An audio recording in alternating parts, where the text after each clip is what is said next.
que hayan archivado el juicio a la fiscal, es el fin de, no sé si el fin de una pugna, pero sí el fin de un capítulo de lo que a mí me parece la pugna más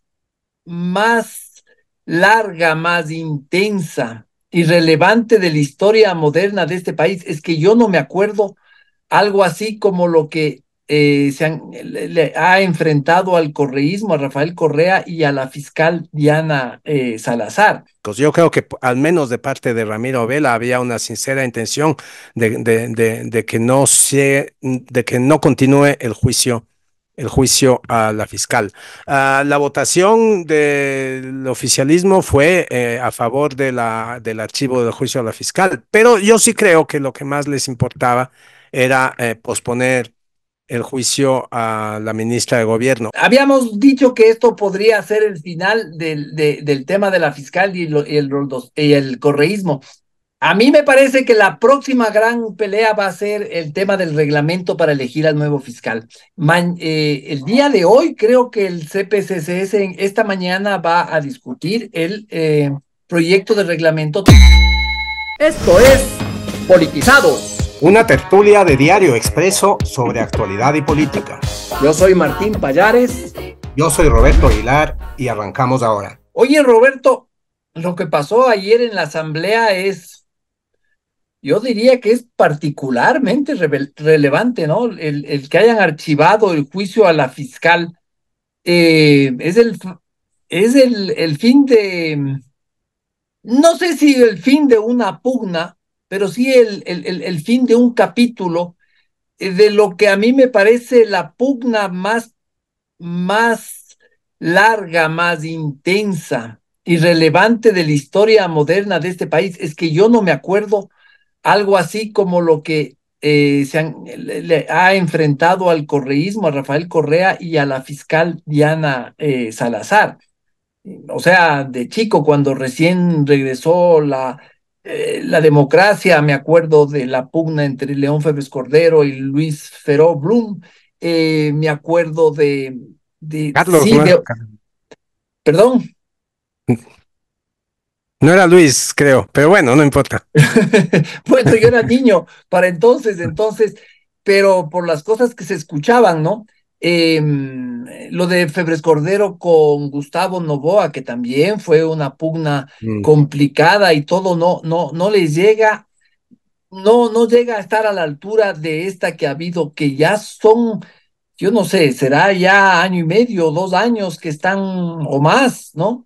Sí, Eh, digamos que esas pugnas eran intensas, Martín, sobre todo estaba Félix Cordero, que era un político tan apasionado, ¿no? Acuérdate cuando salió con eso de perseguir a Gustavo Noboa como perro con hambre, o sea, él tenía ese tipo de expresiones y ese tipo de actitud ante sus enemigos, ¿no?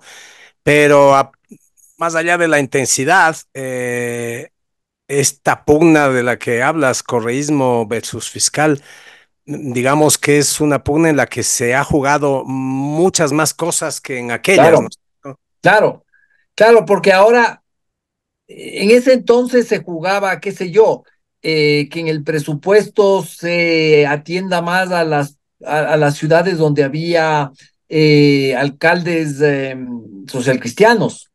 Estaba el tema de Guayaquil. Guayaquil ya estaba como alcalde León Febres Cordero y esta necesidad de dinero para reconstruir prácticamente Guayaquil. Estaba el tema de la justicia. El Partido Social Cristiano era particularmente interesado por la justicia y ahí se generaban estas pugnas, pero yo digo que ni siquiera la que hubo para bajárselo a Lucio Gutiérrez o Abdalá Bucaram, porque eran cosas que duraban mucho menos, que implicaban mucho menos cosas más que la administración del poder. Aquí Mm. hay varias cosas, ¿no? Está llegar al poder, y para llegar al poder está volver al país y conseguir la impunidad, porque el caudillo del correísmo está está afuera, impedido de regresar. Está el tema de la narcopolítica, Roberto, eso saltó con los últimos casos. Ujú. Y claro, la fiscal es una figura importantísima, y es una figura clave, y la narcopolítica nos reveló unas cosas increíbles, o sea, la estrella de la anterior legislatura, que era Ronnie Aliaga, la estrella del correísmo, resultó que estaba en los chats de los narcos, resultó que era un operador narco en la asamblea, cobijado, protegido por el correísmo, por Rafael Correa, que habían jueces que estaban comprados, etcétera.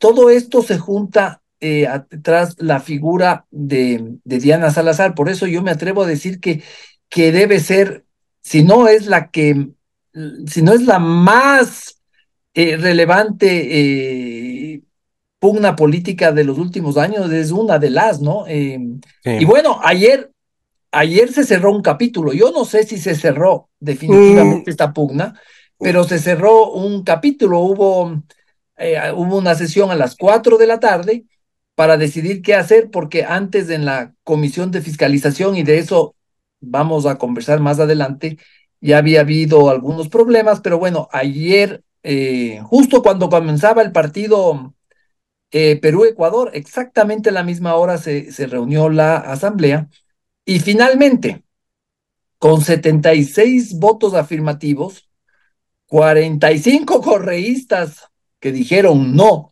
y 3 abstenciones de Pachacutic, la Asamblea finalmente aprobó una moción que la presentó un social cristiano, Otto Vera, declarando que el Pleno es competente para resolver las solicitudes de enjuiciamiento político contra la fiscal, y que el Pleno podía, ¿cómo se llama?, archivar ujú. este juicio a la fiscal. Eh, además, Oye, sí, no, además se abogó conocimiento de la resolución del CAL, del Consejo de Administración Legislativa, sobre la acumulación de los juicios en un único expediente, ¿no?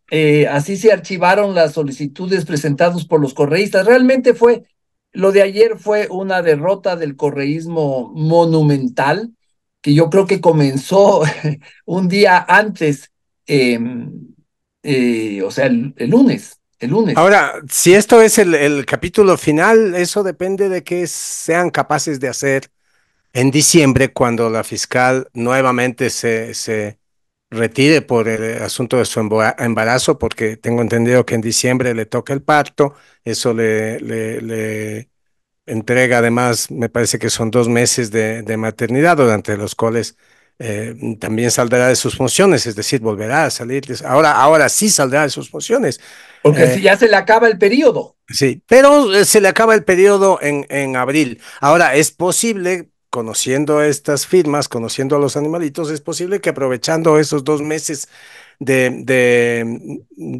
abandono obligatorio que ella tiene, la que será sustituida por su fiscal subrogante, em, quizás aprovechen algo, y quizás a eso se debe, Martín, el gran apuro que tienen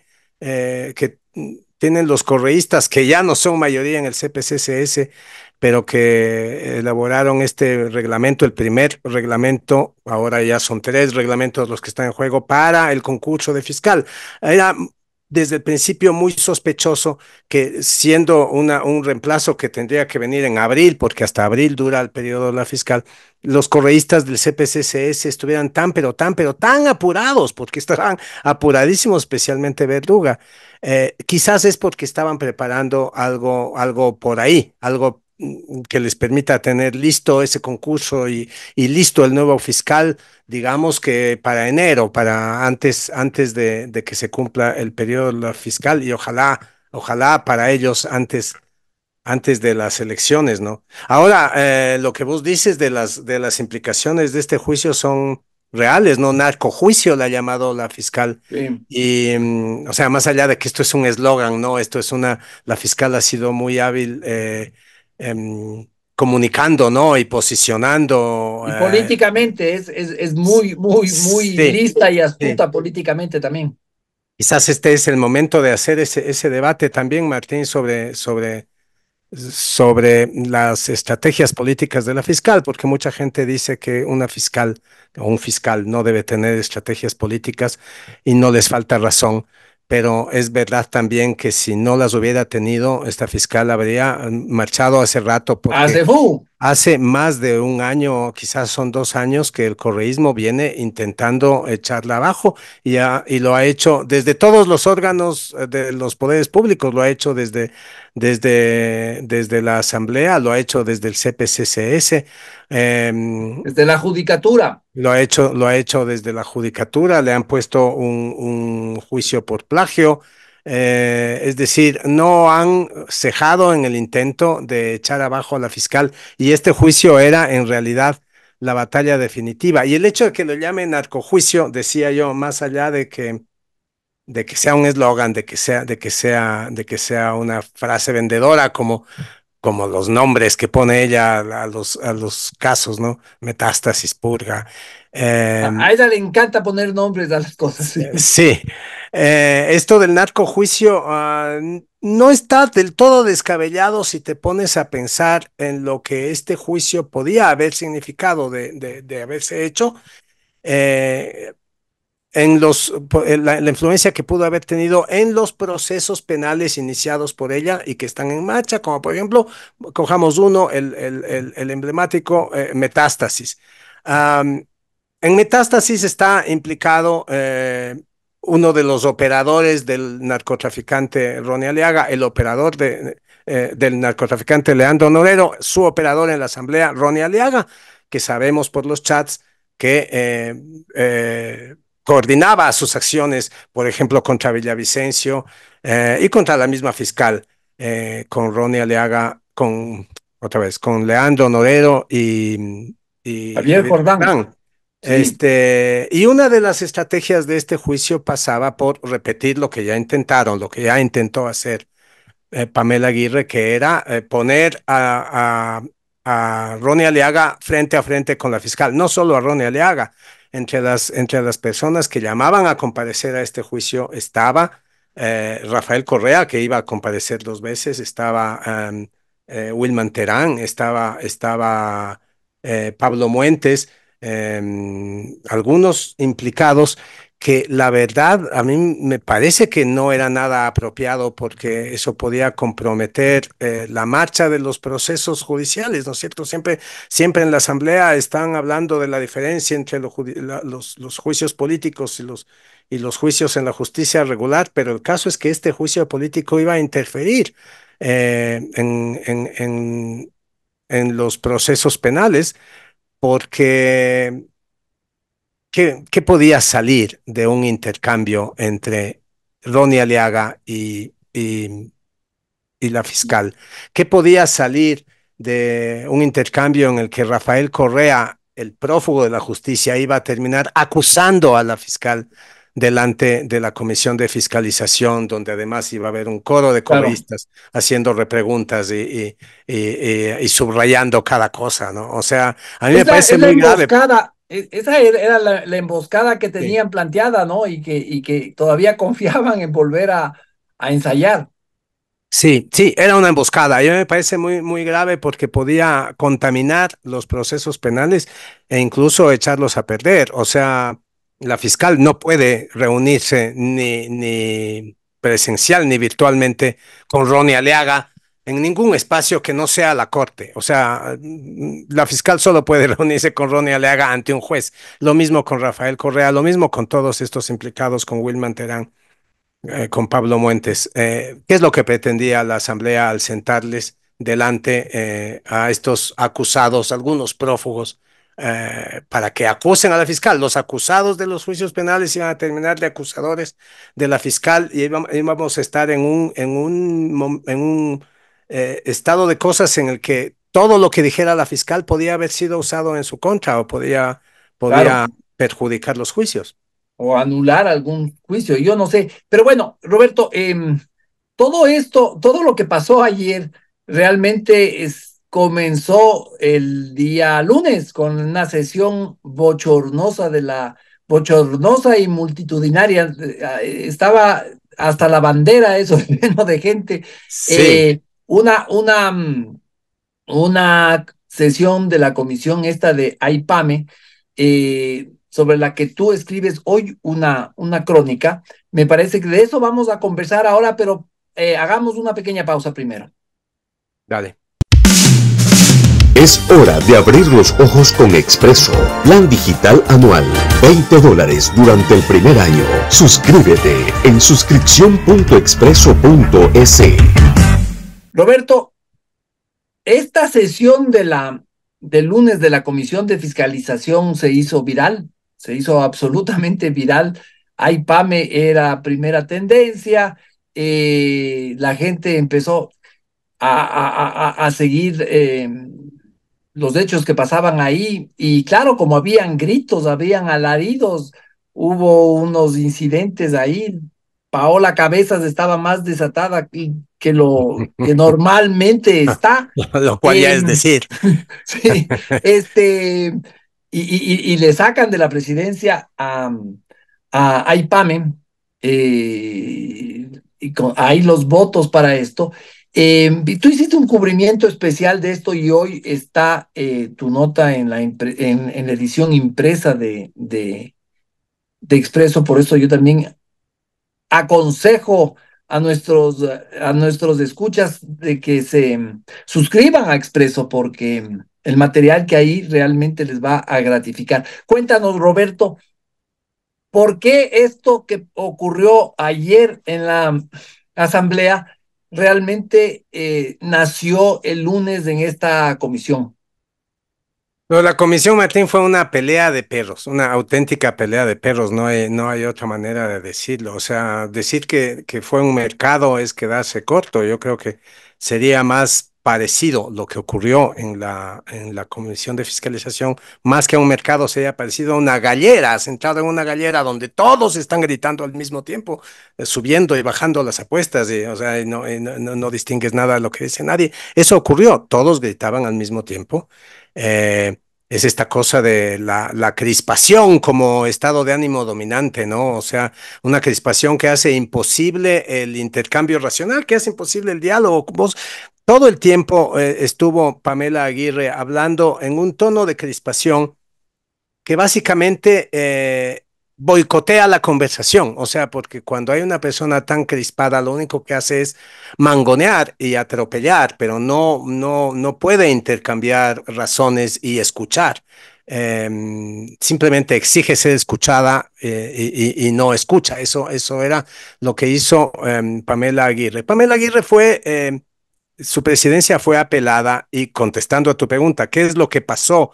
Eh, en la sesión de lunes que pueda ser visto como un antecedente de este archivo del juicio que se dio el día martes, yo diría que lo que pasó es que el gobierno, igual que hace una semana dábamos la noticia de cómo el gobierno se alzó con el control del CPCCS. Bueno, ahora el gobierno se alzó con el control de la Comisión de Fiscalización que el mismo gobierno había entregado a los correístas, recordarás al principio de esta legislatura. ¿Y cómo lo logró? Pues lo logró virando a un asambleísta social cristiano, Lenin Rogel, eh, que de hecho terminó siendo expulsado del socialcristianismo, eh, Y que y que lo expulsaron, creo, mientras ocurría todo esto, ¿no? lo expulsaron mientras ocurría todo esto porque al final de la sesión la correísta Sofía Espín dio la noticia de que había sido expulsado. Él lo que hizo es votar en blanco y el voto en blanco se suma al de la mayoría y con eso logró, primero, con eso el gobierno logró primero sacarle la presidencia, no permanentemente, apelaron la presidencia por esa sesión y entregar la dirección de esa sesión al vicepresidente, un hombre de la bancada de ADN, Luis Ricardo Alvarado, que básicamente no tenía la más remota idea del proceso parlamentario, o sea, estaba absolutamente inseguro, no sabía cómo se conduce una sesión, de hecho no lo hizo, se le fue de las manos, tuvo a Pamela Aguirre aullándole en la oreja durante toda la sesión, diciéndole qué es lo que tenía que hacer y qué es lo que estaba haciendo mal. Y muchas veces Pamela Aguirre tenía razón porque lo hacía básicamente todo mal. Y del otro lado tenía a la eh, coordinadora Valentina Centeno. del bloque oficialista en la Asamblea, Valentina Centeno, mientras la una le gritaba por una oreja, la otra le susurraba por la otra. Valentina Centeno es la persona que controló esa sesión incontrolable. Valentino Centeno es la persona que no solo le estuvo hablando en la oreja a este asambleísta social cristiano que terminó virándose, sino que hasta le empujó y le mangoneaba y le maltrataba. O sea, se vieron unas imágenes extrañísimas de Valentina Centeno maltratando al que recién se había virado y unas imágenes que nos hacían preguntar cuál podría ser el contenido del acuerdo para que el man se deje mangonear de tal manera, ¿no? Yo creo que ese fue el punto de quiebre. El gobierno se alzó con el control de la Comisión de Fiscalización, a pesar de que Pamela Aguirre sigue en la presidencia. eh, no ejerció como presidenta durante esta sesión porque fue apelada su presidencia. Y de esta manera lograron aprobar lo que aprobaron, que dada la absoluta ineptitud del presidente encargado, Luis Ricardo Alvarado, fue una cosa muy confusa. Fue muy confuso lo que aprobaron, Martín, porque primero aprobaron retrotraerse hasta, te acordarás que en medio estaba esta sentencia de un juez que les mandaba retrotraerse hasta los juicios a exministros de Guillermo Lazo que habían sido archivados porque los asambleístas que los impulsaban retiraron las firmas. Um, el juez ordenaba a la comisión retrotraerse hasta antes de que se retiraran las firmas, y de esta manera el orden de los juicios quedaba primero la fiscal, después los tres ministros de Guillermo Lazo y después Mónica Palencia al final de la cola, que es donde el gobierno la quería. Es curioso que el objetivo de todo esto no era proteger a la fiscal, era proteger a Mónica Palencia, ponerla al final. Entonces, primero se aprobó esa moción, nos retrotraemos. Después, sin embargo, se rechazó la moción presentada por Pamela Aguirre. Decía, bueno, ya que hemos aprobado este orden de fiscalización que empieza por la fiscal, sigue por los tres exministros continúa con Mónica Palencia, propongo que la Comisión de Fiscalización conozca y acepte y dé trámite al juicio a la fiscal. Y esa moción no fue aprobada, con lo cual se desvaneció el juicio. Sin embargo, la propuesta de Pamela Aguirre era que sea aprobado el juicio que propuso Gisela Garzón. Acuérdate, Martín, que había dos Dos juicios, dos proponentes, había pedidos de dos fin. juicios propuestos en contra de la fiscal, el uno de Garzón y el otro de Valladares. Lo que propuso, yo no sé si con segundas intenciones, Pamela Aguirre, es aprobar el juicio de Garzón, no el otro. Ese juicio no fue aprobado, con lo cual quedó el de Valladares flotando en el aire. Y luego, rarísimamente, el presidente da paso a una moción para unificar los dos juicios, el de Garzón y el de Valladares. Entonces ahí se desató otro escandalete, porque ¿cómo va a unificar dos juicios? Uno que está ya, que ya ha sido negado y otro que todavía no ha sido negado. ¿Cómo se puede unificar? Ahí es donde los correístas se fueron finalmente. Pero eso es lo que llegó al Pleno. Finalmente, la Comisión de Fiscalización aprobó este absurdo de aprobó la unificación de dos juicios, uno de los cuales ya no existía. Y eso es lo que llegó al Pleno. Pero muchas otras cosas pasaron chistosas y bochornosas también en esa sesión, Martín. Bueno, claro, fue tal el desbarajuste, el champús, como dicen, que incluso cuando los socialcristianos ayer en la tarde, en la sesión de ayer en la tarde, dicen, esto fue tan relajoso que vamos a tener que resolver nosotros, los de la comisión.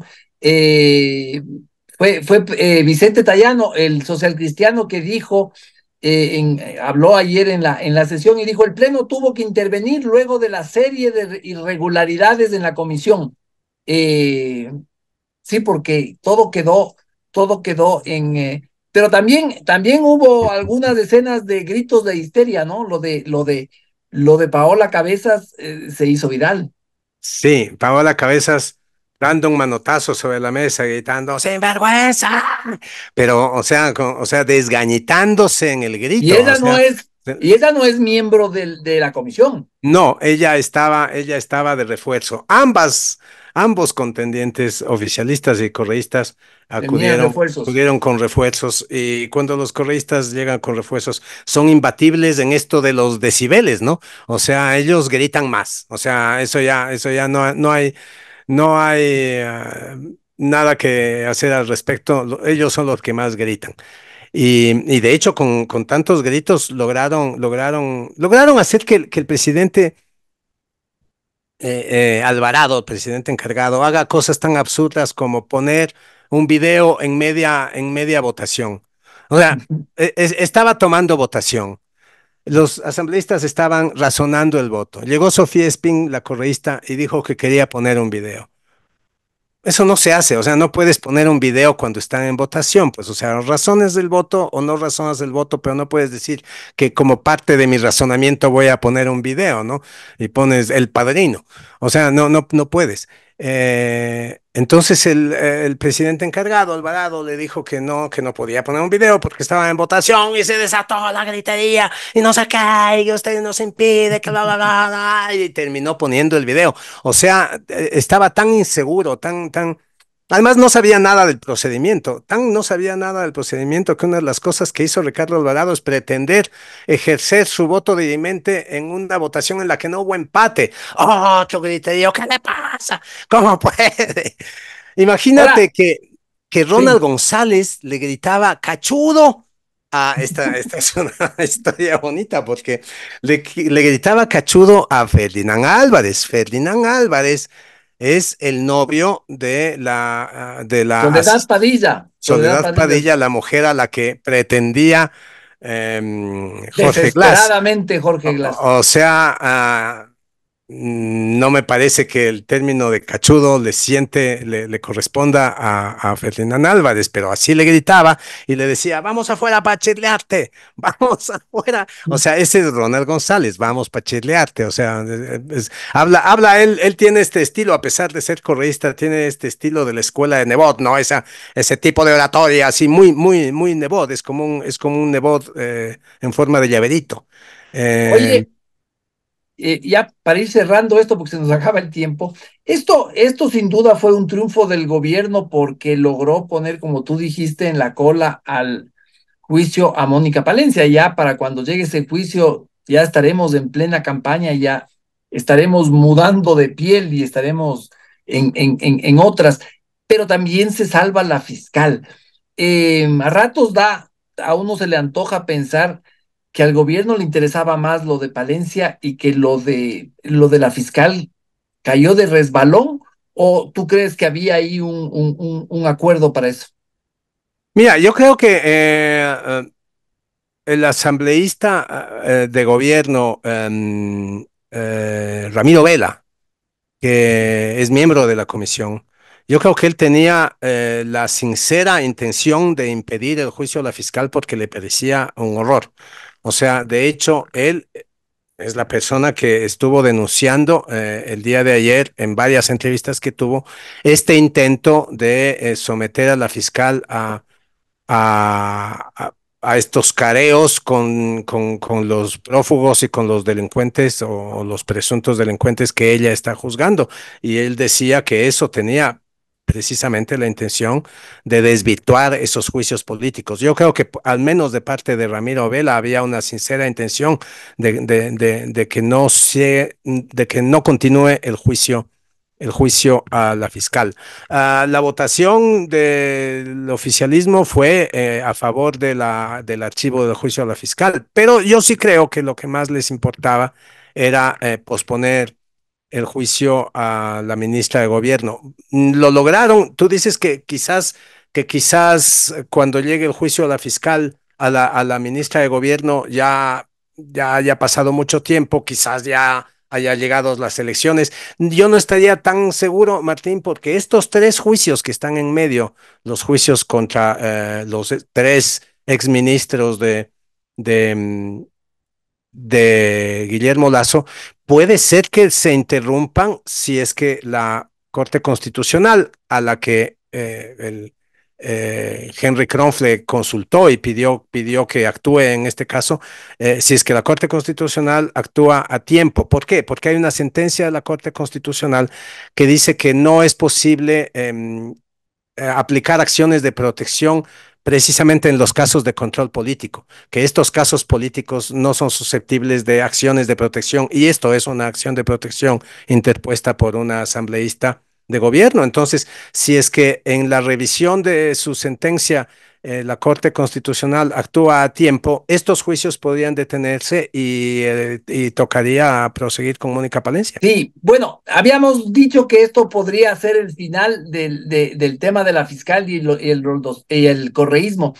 A mí me parece que la próxima gran pelea va a ser el tema del reglamento para elegir al nuevo fiscal. El día de hoy creo que el CPCCS esta mañana va a discutir el proyecto de reglamento. Tengo entendido que Sócrates Augusto Verduga del correísmo va a insistir en la versión de él donde no haya prueba oral, donde la probidad notoria sea solo por una sentencia. Veamos qué ocurre. Así que la lucha por la fiscalía sigue en pie, Roberto.